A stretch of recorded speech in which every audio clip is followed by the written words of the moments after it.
हिंदी साहित्य एक ऐसी यात्रा जो वीरता से शुरू होकर भक्ति, प्रेम, समाज सुधार और आधुनिक चेतना तक पहुंचती है।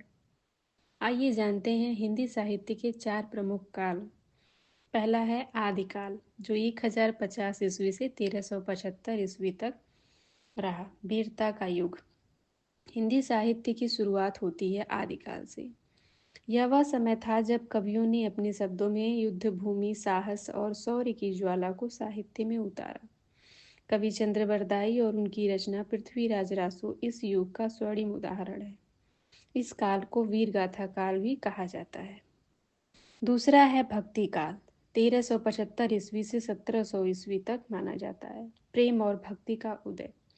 समय बदला और साहित्य का स्वरूप भी बदल गया।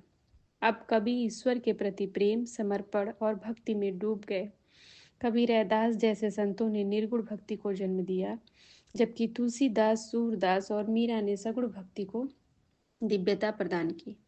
रामचरितमानस ने सूर सागर इसी काल की अमर देन है। और तीसरा है रीतिकाल, जो 1700 से 1900 ईस्वी तक रहा। श्रृंगार और सुंदरता का काल। रीतिकाल में साहित्य प्रेम, सौंदर्य और भाव सज्जा की ओर मुड़ गया।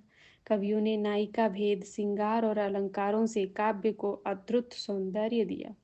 इस युग के महान कवि बिहारी की सतसई आज भी श्रृंगार रस का उत्तम उदाहरण है। यह काल दरबारी काल और कोमल भावनाओं का युग था। चौथा है आधुनिक काल, जो 1900 से लेकर आज तक चल रहा है। राष्ट्रवाद और समाज सुधार। 20वीं सदी ने साहित्य को नई दिशा दी।